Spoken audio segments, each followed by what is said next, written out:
Christmas, a season of light and warmth, of family gatherings and joyful traditions.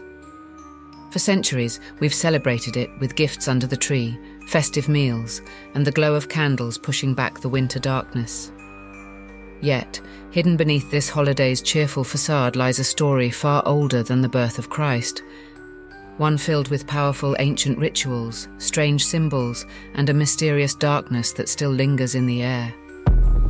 Before Christmas became a Christian holiday, December's coldest nights were marked by festivals honouring the sun's return, by celebrations where fire, feasting, and fervent prayer sought to ward off the long, bitter nights. These early rites, carried out by pagans in Europe and beyond, were meant to channel forces they believed were essential for survival. When Christianity took hold, church leaders faced a monumental challenge: how to embrace these age-old customs while transforming them into a celebration for Christ. The solution? Not to erase the traditions, but to fuse them, making December 25th a day that was both familiar and new. This is the hidden history of Christmas, the holiday that sits at the crossroads of ancient and sacred, where our merriest customs carry whispers from a darker, stranger past. We'll uncover how the rituals of old still pulse beneath today's traditions, how symbols once meant to protect and honour pagan gods became part of the Christian story. This season, join us as we peel back the layers of Christmas and explore the shadowed roots of the holiday we thought we knew.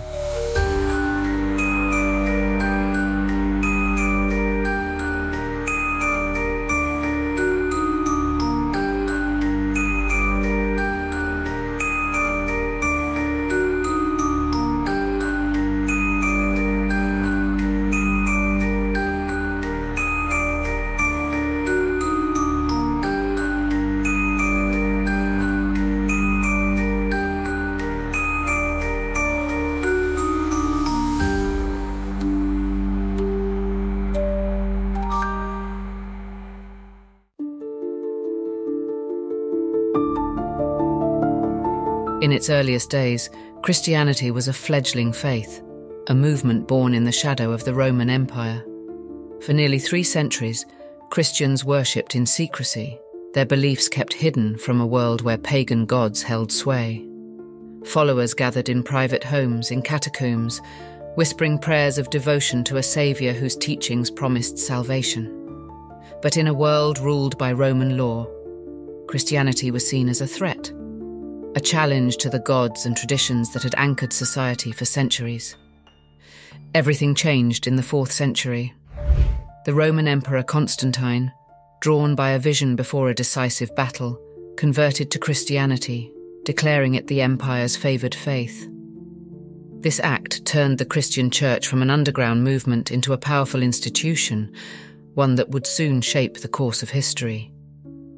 In 380 CE, Emperor Theodosius went even further, making Christianity the official religion of the Roman Empire and banning all other forms of worship. Pagan temples were shuttered, rituals condemned. But the church faced a dilemma. Pagan beliefs and customs were deeply woven into the lives of the people.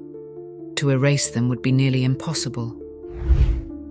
And so, a new strategy was born, one that would take the familiar pagan rites and fold them into a Christian framework. The church began to absorb elements of paganism, reinterpreting festivals and customs in ways that aligned with its doctrine. Ancient holidays celebrating the cycles of nature, the movement of the sun, and the harvests were transformed into saints' days and Christian festivals. The winter solstice, once a time of rebirth for the sun in pagan traditions, was reimagined as the birth of Christ, the Saviour who would bring light into a darkened world. By embracing these seasonal celebrations, the Church could reach into the hearts of those who clung to their ancestral ways, offering them something that felt both new and comfortingly familiar. But the transition wasn't always peaceful. Pagan practices were often labelled as superstitions or outright condemned as devil worship, leading to a crackdown on anyone who clung too fiercely to the old ways. Temples dedicated to the gods of Rome and Greece were converted to churches, their statues and altars dismantled, sacred groves and shrines were destroyed, and the once popular festivals of the gods were either banned outright or subsumed into the Christian calendar.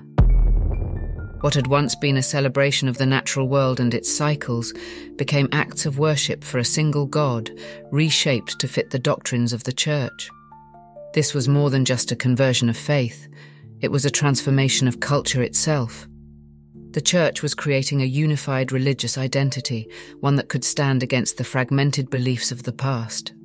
Yet, in this drive for unity, pagan elements persisted, hiding in plain sight within the new celebrations. The Church may have succeeded in claiming December 25th for Christ, but the rituals and symbols of the old gods lingered, haunting the holiday and blending into the fabric of the new faith. Through this blend of dominance and adaptation, Christianity managed to grow into a force that would not only survive but also reshape the ancient world, one pagan festival at a time. This fusion laid the foundation for what would become the most celebrated holiday in the Christian calendar, a holiday that, despite its new veneer, could never entirely shake its pagan roots. The Church's path to establishing Christmas was paved with a calculated approach, not to erase but to adapt. For centuries, December's longest nights had been dedicated to powerful rituals woven into the cultures of Rome and Northern Europe. The winter solstice held a profound allure, marking the longest night of the year and the turning point when darkness began to recede. To ancient peoples, this was no ordinary date. It was a promise that light would return, the earth would thaw, and life, though dormant, was never truly gone. Across different lands, winter was a season of reverence and ritual. In Rome, it was a time to honour Saturn, the god of agriculture and time. Saturn embodied both creation and decay, a reminder that life was a cycle of birth, death, and rebirth. Saturnalia, the festival in his honour, became a week of joyous chaos, where social norms were relaxed and the rigid structures of Roman life gave way to feasts, gifts, and the spirit of misrule.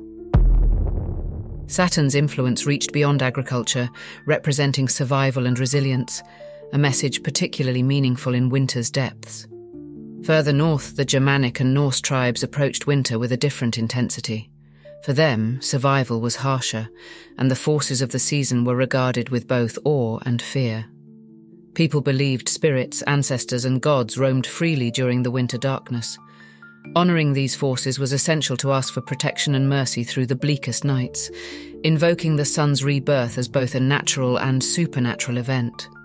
Fires and gatherings marked this time of year, warding off what they believed were dangerous, unseen forces lurking in the cold. For the early Church, these deeply entrenched beliefs presented both a challenge and an opportunity.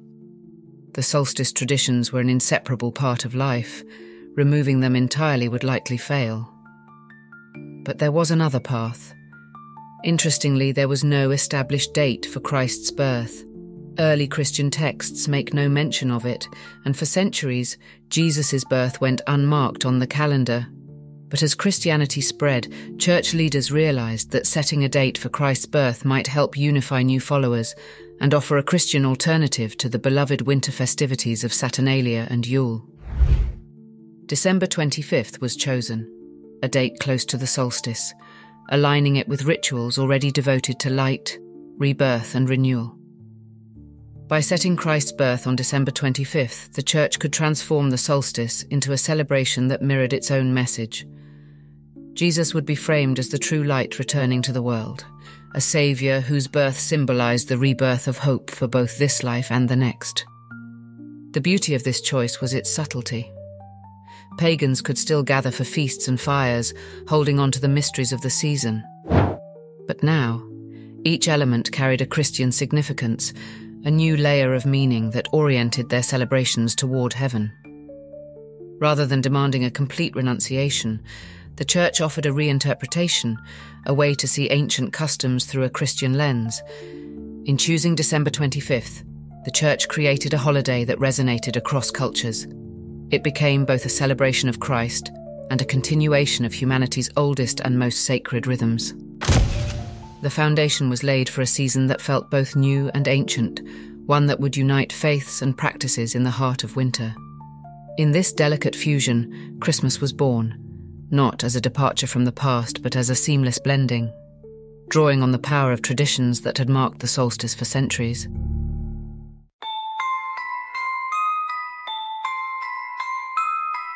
By setting December 25th as Christ's birth, the Church created a holiday that spoke to both the Christian faithful and those who held ancient customs close to their hearts. But this fusion went beyond just the date. It extended into the symbols that defined the season. One of the most enduring of these is the evergreen tree, a powerful emblem of life in winter's depths that made a natural transition into Christmas tradition. For the Germanic and Norse peoples whose winters were long and harsh, evergreens stood as symbols of survival. When the fields lay barren and the world was draped in snow, these trees remained untouched by winter's chill, vibrant against a stark landscape. Bringing branches of fir, pine, and holly indoors was more than decoration. It was an act of drawing strength from nature, of aligning oneself with a symbol that promised life would endure even the darkest season. In Yule celebrations, the winter solstice marked the beginning of the sun's slow return, and evergreens became central to the festivities. People believed these trees held special power, connecting earth and sky, representing protection and renewal. They were adorned with small tokens, sometimes carved ornaments or bundles of food, as offerings meant to please the spirits believed to reside within. Decorating evergreens became a ritual of gratitude, a way to ask for good fortune and ward off spirits said to be active in winter's depths. As Christianity spread through these regions, the Church allowed the practice to continue but gradually infused it with new meaning. The symbolism of the evergreen, its defiance of winter's deathly grip, aligned well with the Christian message of eternal life through Christ. Soon evergreens were reframed not merely as protectors against winter spirits, but as symbols of divine endurance. They came to represent Christ's promise, a beacon of faith that could withstand any darkness. This adaptation was subtle but effective, transforming a pagan practice into something that fit naturally within Christian celebrations. By the 16th century, German Christians took this custom further, bringing entire trees into their homes as part of their Christmas celebrations. According to legend, Martin Luther was the first to place candles on a small fir tree, inspired by a night walk beneath the stars. The candles, meant to evoke a sky full of stars, reflected the new Christian symbolism of the tree, a reminder of Christ's light in the world, shining through the coldest night. This practice took on a life of its own, spreading across Germany and eventually beyond. Each region added its own touches. Some used apples representing the fruit of Eden, others used wafers symbolizing the Eucharist. In time, the tree became not just a symbol of survival, but of celebration, a centerpiece for families to gather around, weaving together generations in shared ritual. By the 19th century, the Christmas tree was popularized in the English-speaking world, thanks in part to Queen Victoria and Prince Albert, who brought the German tradition to Windsor Castle. The image of the royal family gathered around their tree captivated the public, and soon the practice spread across England and America, taking root as a beloved Christmas tradition. Today, the Christmas tree may look modern, adorned with electric lights and tinsel, but its roots run deep. It carries with it the spirit of Yule and the resilience of those ancient evergreens, a reminder that even in the coldest, darkest season, life endures.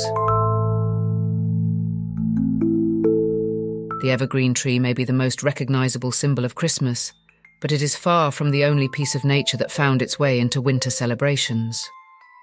Holly, ivy, and the Yule log each holds a legacy that predates Christmas by centuries.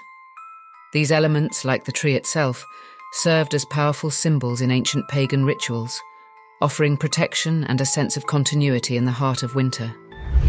Holly, with its glossy green leaves and bright red berries, was revered by the Celts, Romans, and Germanic tribes alike.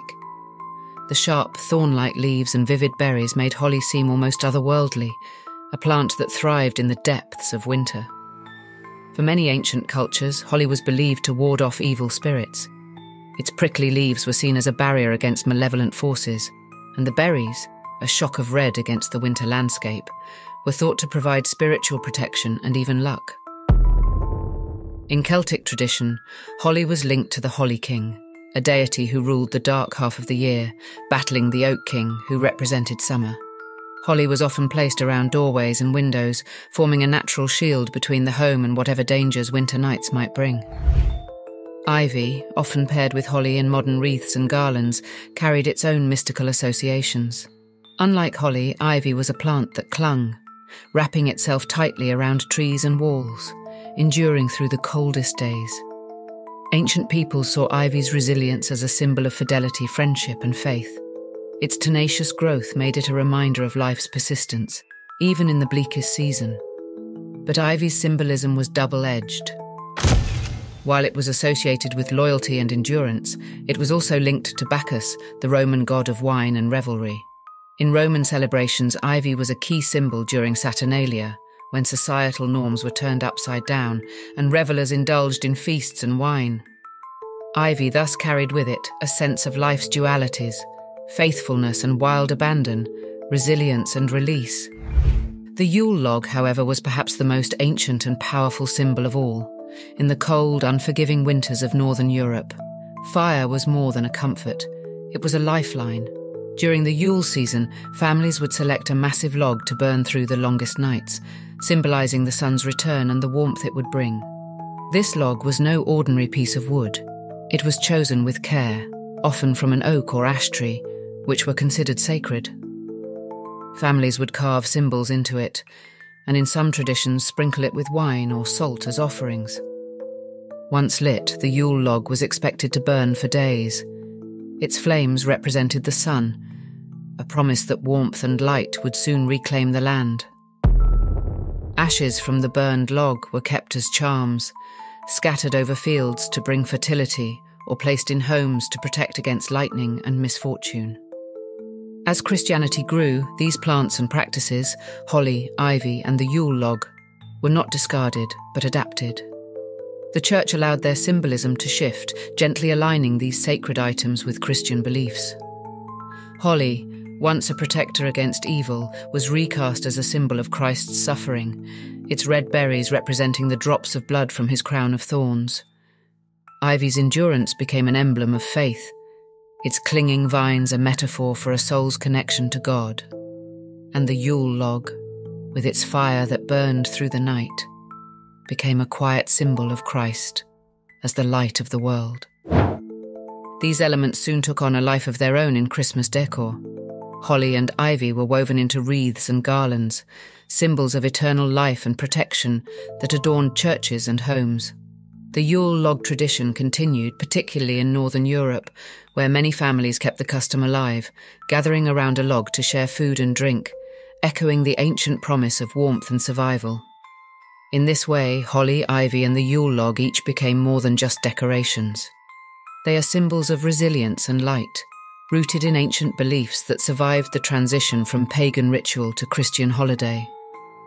Even now, their presence during Christmas serves as a reminder of a deeper heritage, a connection to the earth, the endurance of life through winter's darkest days, and a quiet, timeless hope for the return of the sun.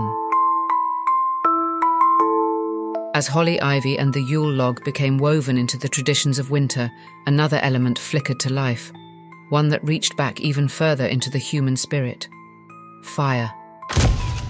In the heart of winter's darkness, light held a power that transcended mere warmth.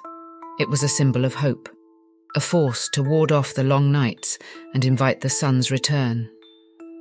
From ancient solstice celebrations to modern holiday lights, the use of fire and illumination has always been central to the season. Long before the advent of electricity, fire was humanity's answer to the overwhelming darkness of winter.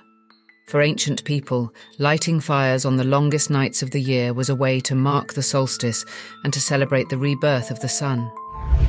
In cultures throughout Europe, from the Norse lands to Celtic Britain, bonfires were lit, filling the night with warmth and flickering light. These fires served as a reminder of the sun's power, a call for its strength to return, and a reassurance that even the deepest dark would be followed by dawn. This tradition extended into households where candles became a source of comfort and ritual.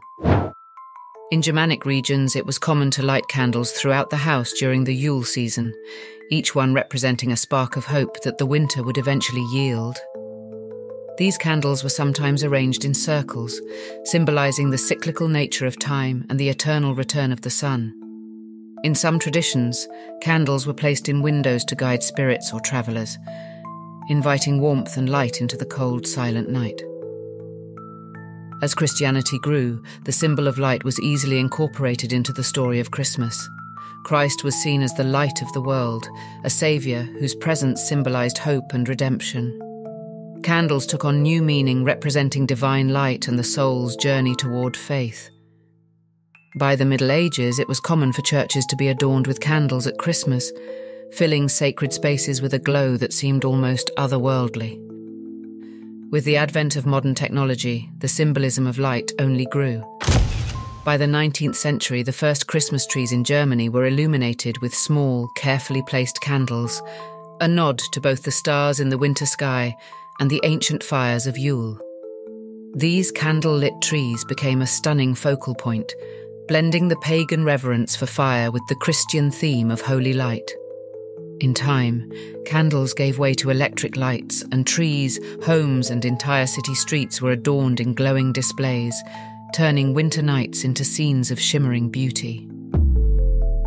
Today, the lights of Christmas shine brighter than ever, illuminating more than just trees and homes. They are a continuation of an ancient legacy, a reminder that, even in the darkest hours, there is light to be found. In every candle, every bulb, and every glowing strand, we see echoes of those early fires that lit the solstice nights, a testament to humanity's enduring hope for warmth, renewal, and the promise of brighter days ahead.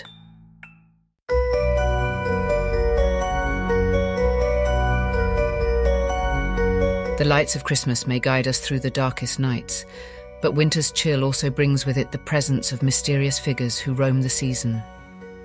Chief among these is Santa Claus, a jolly figure, beloved by children who flies through the night to deliver gifts.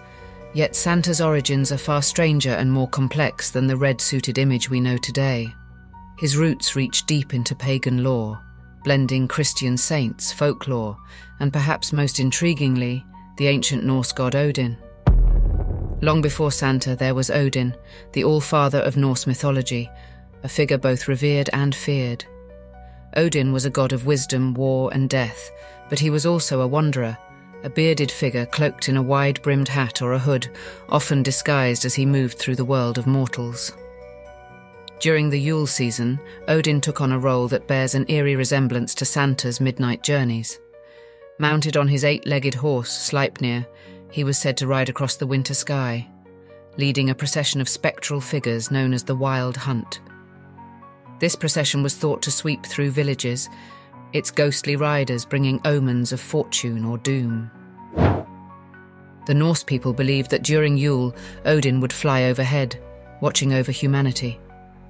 Children would leave out offerings of straw, carrots, or treats for Sleipnir, hoping to earn Odin's favour and protection.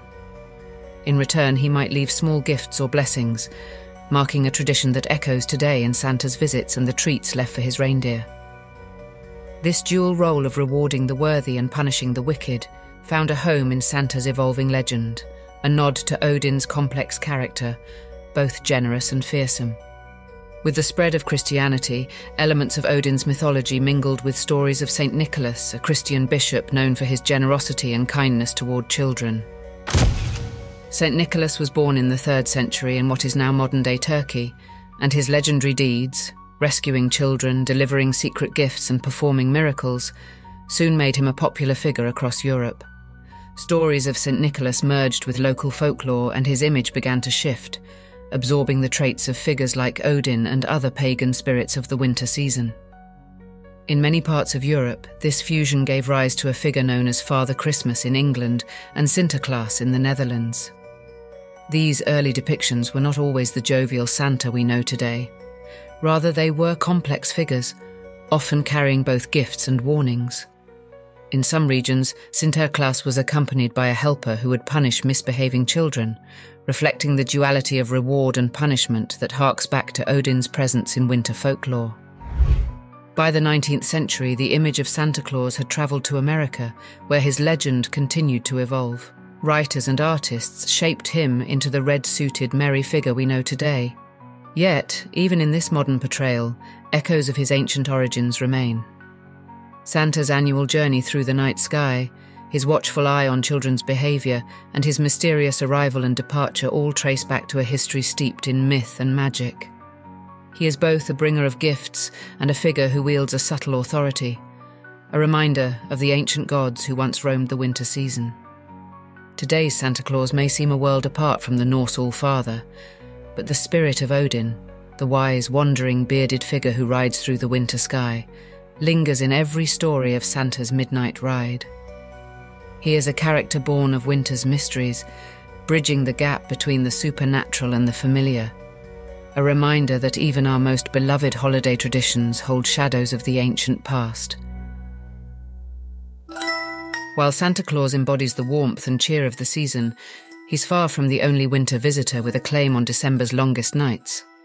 Across Europe, an array of darker figures emerged from the mists of folklore, creatures who didn't merely bring gifts, but came to judge, reward, or punish those they visited. Rooted in pre-Christian beliefs about spirits that walked freely during winter, these characters represent a side of the season that's more shadow than light, reminding us that the holidays were once filled with a blend of awe and fear. One of the most infamous of these figures is Krampus, the horned, half-goat, half-demon creature from Alpine folklore. Krampus is the shadow to St. Nicholas's light, a figure who roams the streets in early December, dragging chains and carrying a bundle of birch branches.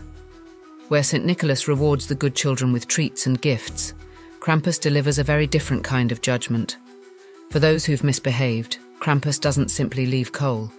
He might swat them with his bundle of sticks, or in some versions of the legend, carry them away in a sack. This eerie companion to St. Nicholas reminds children that the holidays aren't just about cheer and celebration. They're also a time to reflect on behaviour, lest Krampus come calling.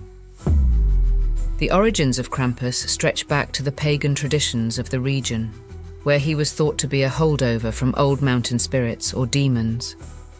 In pre-Christian times, the winter season was believed to be a period when the veil between worlds was thin, allowing supernatural beings to roam.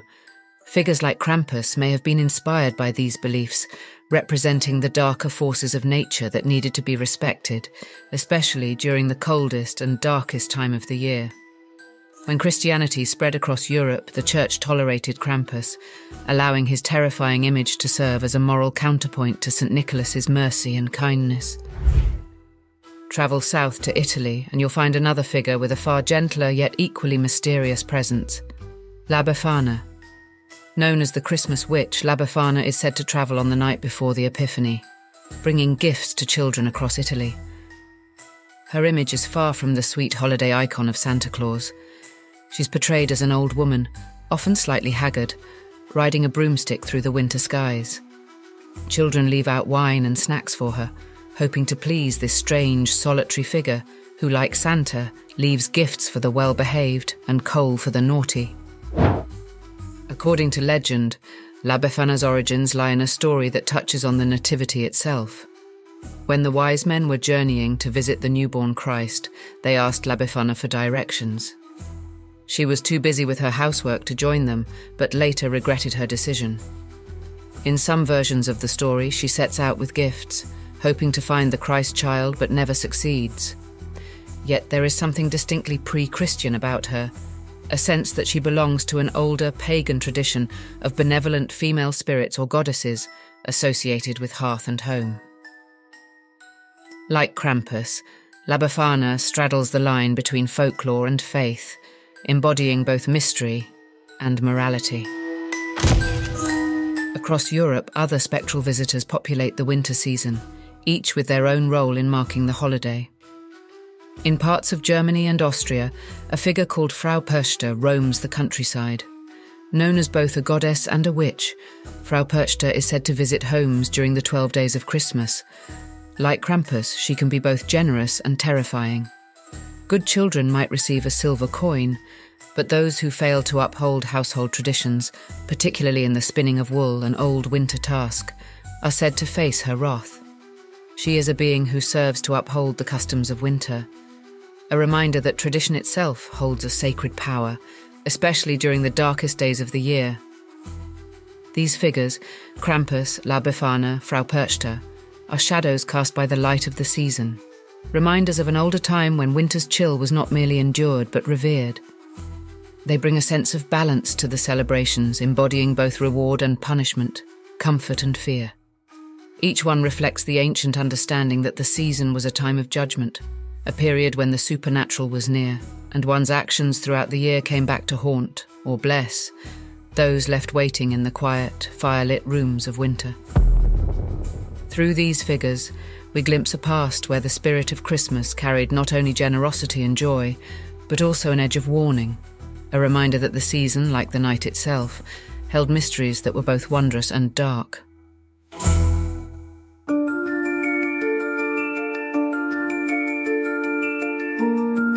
The holiday season is more than just gifts and decorations.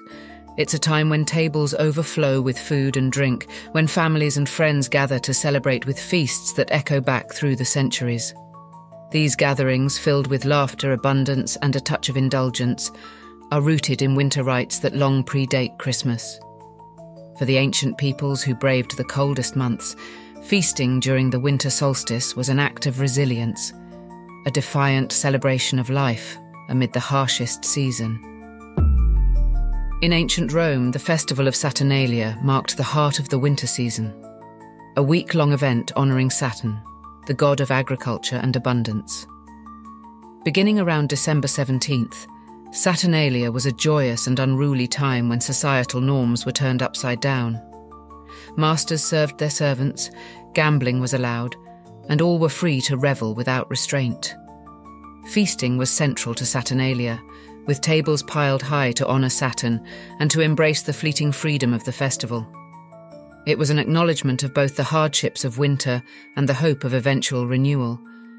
In a season when scarcity was often a reality, Saturnalia's feasts were a gesture of abundance, an assertion that life would endure. Further north, in the lands of the Germanic and Norse peoples, the Yule festival marked the winter solstice. Here, communities came together to eat, drink, and make merry as a way to lift their spirits through winter's darkest days. Feasts were held with meat, bread, and ale, simple, hearty fare that brought warmth and comfort. The Yule boar, an offering to the Norse god Freyr, symbolised fertility and prosperity. In these winter celebrations, food wasn't just sustenance. It was a powerful symbol, a means of warding off despair and drawing the community close.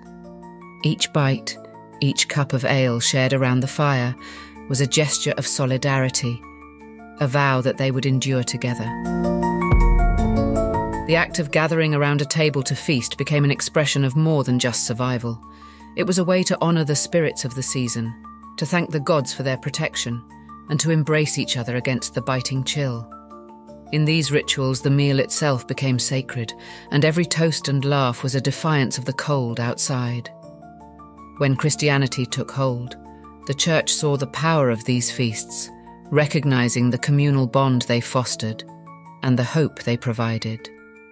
Rather than forbidding these gatherings, the Church transformed them, allowing feasting to become part of the Christmas celebration. Instead of honouring Saturn or Norse gods, the feast was redirected to honour Christ's birth.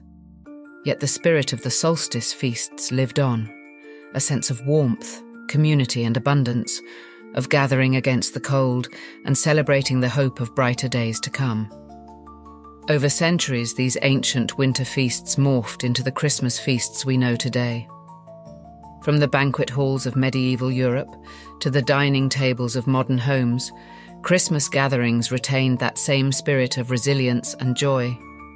Traditions like the Christmas ham echo the Yule boar of old, a nod to prosperity and plenty.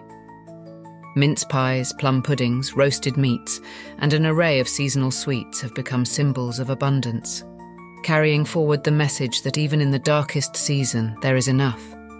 Enough food, enough warmth, enough hope. In Victorian England, the holiday meal became a pinnacle of the Christmas celebration. It was during this era that many of the foods and customs we associate with Christmas feasting were solidified. Roasted meats, cakes and puddings took centre stage, and the concept of a grand holiday meal spread through the British Empire and into America.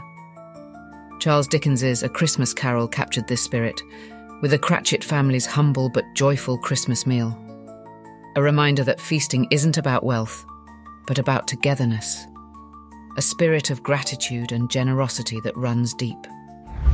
Today, these gatherings, filled with laughter, storytelling and shared food, are far more than just meals. They're a celebration of survival, a reminder of the countless winters humanity has endured, a symbol of resilience and community that goes back to Saturnalia and Yule. Each dish, each toast, each shared story around the holiday table is a connection to that ancient legacy, a promise that we are stronger together, no matter the darkness beyond the door. In every feast, every clinking glass, every crowded table, the spirit of Saturnalia and Yule lives on. As winter feasts brought people together to share in abundance, another ritual emerged, a tradition rooted in goodwill and fortune. Gift-giving, now a cherished part of Christmas, began as an ancient custom of offerings to the gods and spirits who governed the land and the harvest. In a season when resources were scarce, giving was an act of faith and a wish for prosperity in the months to come. Across cultures, these offerings symbolised more than generosity. They were a plea for protection, a way to court favour and ensure survival. In ancient Rome, the festival of Saturnalia saw the exchange of small gifts among family and friends. Unlike the grand gestures of today, these offerings were modest tokens, candles to symbolise the return of light or clay figurines representing the gods who might grant blessings in return. The Romans believed that sharing gifts honoured Saturn, the god of agriculture, and invited abundance for the coming year. Giving, then, was a way to acknowledge the cycles of nature, a recognition that what was shared would come back tenfold when the earth awoke from winter's sleep. Moving north, gift-giving found another form in the Yule celebrations of Germanic and Norse cultures. During the solstice, families would leave offerings outside their doors for the wandering spirits they believed travelled during Yule. These gifts, often food or small tokens, were meant to appease these spirits, keeping them satisfied and at a safe distance from the home. Some tales say that even Odin himself received gifts during Yule, as he rode through the sky with his 8-legged horse Sleipnir. As Christianity spread, the Church gradually adapted these customs, weaving them into the narrative of Christ's birth. The story of the Magi, or 3 wise men bringing gifts to the infant Jesus, became a Christian justification for giving, a model of generosity to honour a divine moment. Over time, this act of offering gifts became entwined with the spirit of Christmas, a way to share the blessing of Christ's birth by giving to others. Yet even as the tradition took on new meaning, the roots of the ancient offerings remained. A connection to the forces of nature, luck and prosperity that people once sought in a darker world. Wassailing too speaks to these ancient customs of seeking blessing and protection. In its earliest forms, wassailing was not about knocking on doors to sing cheerful tunes, but rather a way to bring health and fortune to the community's crops and orchards. The word wassail itself comes from the Old Norse vesheil, meaning be well or be in good health. During the winter months, villagers would gather and move from orchard to orchard, singing blessings to the trees and pouring cider or ale over their roots. This was an offering to the spirits of the orchard, a way to awaken the trees, driving away any lingering malevolent forces and encouraging a bountiful harvest in the coming year. As part of this ritual, the villagers would shout and make noise to scare away evil spirits, while also singing songs that praised the trees. It was a blend of reverence and raucousness, a ceremony that bridged respect for nature with a sense of joy and defiance in the face of winter. These early wassailers believed their songs and offerings had power, that their voices could shape the fortunes of the land. In time, this custom evolved, taking on the friendlier form of door-to-door wassailing, where singers would bless households rather than orchards. By the Middle Ages, wassailing began to shift toward the domestic sphere, where groups would travel from home to home, singing songs in exchange for food and drink. This tradition, too, had roots in reciprocity, the belief that blessings given would be blessings returned. The wassailers brought good fortune with their songs, but they also expected goodwill in return. Households would often offer mulled wine, ale, or spiced cider to the singers, creating a cycle of generosity and fortune that bound the community together.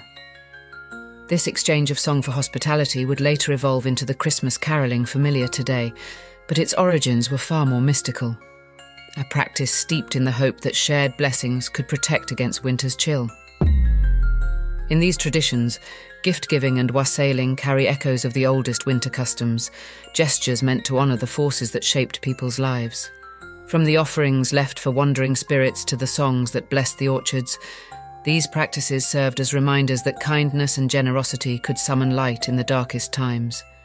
Today's Christmas gifts may be wrapped in colourful paper and ribbon, and carolers may now sing by electric lights rather than under starlit skies, but their essence is unchanged. Each gift and every song holds a trace of the ancient belief that what is given with goodwill will come back, like the returning sun, to warm us all. Today, Christmas is a patchwork holiday, a fusion of traditions, symbols, and rituals that have crossed centuries and continents. While we may see Christmas as a purely modern celebration, much of what fills our holiday season still carries echoes of its ancient pagan roots. Christmas has become a global phenomenon, celebrated even in countries with no historical connection to Christianity. In Japan, for instance, the holiday is less about religion and more about festivity, with families flocking to order a special Christmas cake and enjoy fried chicken, often from a well-known fast food chain. This custom may seem far removed from the Yule feasts of ancient Germanic tribes, but it shares the same spirit, a way to mark the season with abundance and joy, even if the symbols have changed. Consumer culture has transformed the holiday even further. In the 20th century, companies like Coca-Cola helped popularize the modern image of Santa Claus, the jolly, red-suited figure known worldwide. While we associate this Santa with cheer and kindness, his origins lie in ancient folklore, where figures like Odin and St. Nicholas blended to create the supernatural winter visitor. Marketing may have given him a friendlier face, but in many ways, he remains the mysterious, bearded figure who traverses the winter skies, leaving gifts and warnings alike. In today's Christmas, the sacred and the secular meet in ways that would have been unthinkable in earlier times. Families gather to sing carols, both hymns honouring Christ and secular songs like Jingle Bells or Frosty the Snowman. Advent calendars, which once counted down to the birth of Christ, are now filled with chocolates and toys, marking time in ways that feel joyful yet distinctly non-religious. The lines between tradition and adaptation blur, just as they did centuries ago when the Church incorporated pagan customs into its own calendar. Yet through all these layers, the core remains. At heart, Christmas is still a celebration of resilience and warmth in the depths of winter. It's a time to gather together, share food and stories, and bring light to the darkest days, just as our ancestors did during Saturnalia, Yule, and other winter solstice rites. No matter how modern it seems, the holiday holds traces of those ancient rituals, fulfilling a need for comfort and connection that transcends time. Christmas today is a mosaic, a holiday where each piece, no matter how transformed, echoes back to the old ways. It is both new and timeless, a season that even now is steeped in the ancient desire to find joy, light and community in winter's depths. Through feasts and fires, spirits and songs, we've explored a holiday born from a complex blend of Christian faith and ancient pagan ritual. Each tradition we hold dear carries with it echoes of Yule and Saturnalia, of offerings to spirits and fires lit to ward off the darkness. Santa's midnight ride, the Christmas tree's enduring green, the wassailer's songs, all these customs are bound to a past that shimmers just below the surface, unseen but ever present. This is the true spirit of Christmas, a celebration where light and dark coexist, where joy mingles with mystery. It's a reminder that what we cherish as familiar has roots in the strange, in the primal fears and hopes of those who came long before us. Each gift, each candle, each carol is more than a tradition. It's a whisper from an ancient world, a reminder that our modern holiday holds secrets shaped by centuries. So as you gather by the glow of the tree or share a meal around a crowded table, remember the history lingering beneath the holiday. In Christmas's light lies the shadow of those older rites, unsettling, timeless and ever resilient, reminding us that even the brightest celebrations are born from the depths of winter's dark.